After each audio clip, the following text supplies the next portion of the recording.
Do you need me to do my intro Yeah, now? do a quick little intro.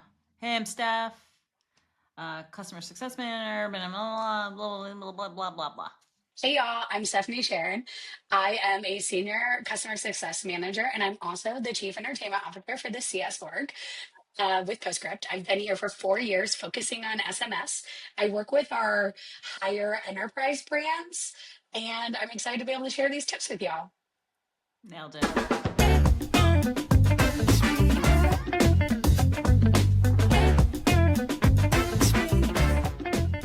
So Steph, you have a really specific approach to how you think campaigns for any brand should be split up and segmented. Can you share what that is with us? Yes, I feel like no matter what size your list is, and if you're sending the exact same message, you should separate the audience and send to your prospects separately from your existing customers already. You can take it a step further if you'd like to break down your buyers into different segments. One of my brands I work with today separates them out by one time buyers, 2 to 4, and 5 plus, which we call loyalty. It just allows us to be able to communicate differently. What you say to a prospect is not the same you need to say to a buyer when you're introducing something or even kind of resharing a product that maybe is restocked or something. You don't need to talk in the same way. And this just allows you that ability to separate based on the audience you are targeting. And in general, is there what are some kind of content pieces that you would say, hey, this is a great idea to send to a prospect, but like you don't need to send that to a buyer. That doesn't make sense for them. Yeah, I mean, definitely, especially if you're giving any discounts, you don't really need to send that to buyers. Or maybe you do want to send them a discount, but you don't have to give them as much as a prospect. It can even be something as simple as, it's been a while. A buyer might be lapsed and you want to give education on one of your top products. You don't need to break it down the same way for someone who maybe has bought it in the past or is already familiar with some of your other products compared to that prospect. So that's where you can separate and tweak that differently. Same thing you can do in automation, separating your automations for prospects and buyers, taking abandonments into account. You might speak differently and maybe want to remind that new subscriber, hey, you got that discount when you started, use that. You don't need want to say that to someone who's already bought because they probably more than likely already used that welcome discount they have. So either you need it, you can give them a unique coupon or no discount at all. Steph, for returning buyers, whether they've bought, 2 to 5 times, what are some maybe creative ways to incentivize new purchases from them that aren't your typical like heavy discount? Since we know that they're willing to buy as they've done it in the past, how can you go about kind of incentivizing those returning buyers? Yeah, I mean, one thing that's always great for returning buyers, cashback, using fondue for that. That's a great way because then that not only is going to probably get you one, probably going to get you two more. The other thing is kind of using more of a FOMO language. They're already bought in on your brand. Now it's just kind of like, are you using this product that everyone else is and you're not? Just to kind of reset that and get them like, wait, I have everything else. Maybe it's a skincare brand. It's like, I got almost the full set, missing this one product. Now I have FOMO. Let me grab Ah, the old FOMO trick. it.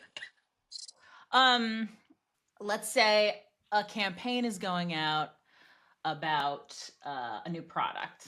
Okay, so like at a high level, you're definitely doing a new product campaign. If it's a new product, how might you think about buyers and prospects if it's something like that no one's bought before, but you know that you want to message to like all these audiences? What are some little nuances that you would maybe test or maybe suggest to try and like, break up that messaging so it's more targeted, but you're also like ultimately trying to get everyone to take the same action? Yeah, I mean, so one with prospects, starting with that, one of the tests I love to suggest is MMS versus SMS. Having an image, does that help better with the prospect or kind of giving, once again, throwing back that FOMO? I got to go check this out on the website. What are they talking about? It's a very similar approach then you can take with the buyers on that A/B test. Of course, you're probably going to be giving more, even more education because not only are you educating on that new product, you're still kind of trying to educate on your brand. With buyers, you just need to kind of educate on that new product. You can call out if it's, I don't want to say similar in terms of it's the same thing or if it complements well with something else you have. You can definitely call that out a lot easier with buyers since they're already aware of your products. Again, you can do an SMS versus MMS, but typically there, I like to kind of tweak a little bit different on that copy. Just taking an approach of something, kind of taking like, you already kind of know us, here's that new product, we're excited, let's go. And then taking it and maybe being like, this is a great compliment with something else if it's applicable, or this is something that, we love to have when we had this last launch. You remember we were excited, we're even more, some way of that type of approach. It just kind of allows you to communicate as if they're already your bestie since SMS is so personal already. I'm so distracted by your ears right now. Is that an earbud and an earring? Or is it one thing? They have those. I've seen them because then that way if you lose them, they just dangle. Quick anecdote. When I was in high school, I thought it'd be cool if I got studs. So I went to Claire's with a friend, and the girl working there who was going to pierce my ears looked at me and she said, I wouldn't. I mean, I think you could pull it off though. So I took her advice. That's She said I wouldn't to you? That is poor customer service. yes, it is. Or, in my opinion, it was elite customer service. Sorry I threw us off. No, you're Yeah. good. If you've got a customer that has not done this before, like what are some things you kind of try to get them to adopt the like prospects versus buyer thing? Is it just starting off at that level? And then like, and if you do Yes. it, what are insights that sometimes happen? So like if you do get like the prospects versus buyers, can you kind of talk through that approach on like how you just start to do this, where you might suggest people start, and then what they should look for to see like what some of the like big unlocks might be when you start messaging in this way? Yeah, I mean, to get started, I always recommend if we're not starting with automation, well, I recommend to start with automations just because that runs in the background. But when it comes to campaigns, keep the copy the same. It sounds shocking because it's kind of like I just talked about how it's the differences you can do, but when you're starting, start with the same copy, separate audiences, two separate sends. You can start tracking that way. Okay, because maybe that copy does work the exact same for certain sends. I try to encourage something that won't affect to be the first one. You know, if it's a big product launch and there's like a lot of eyes on it, and it's kind of like we need it to do really well, maybe let's not separate it. It doesn't typically ever impact anything, but if someone's nervous, I never want them to feel uncomfortable.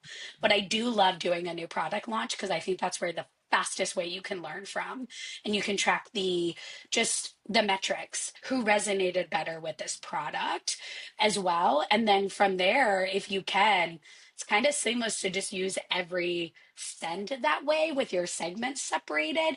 And that's when you can start testing. Maybe I do slightly different copy, for my prospects. And if that first test, just to kind of circle back, if that didn't, you're like, oh, it performed well, but I think we do better. That follow up you do for prospects, test it, add some additional information.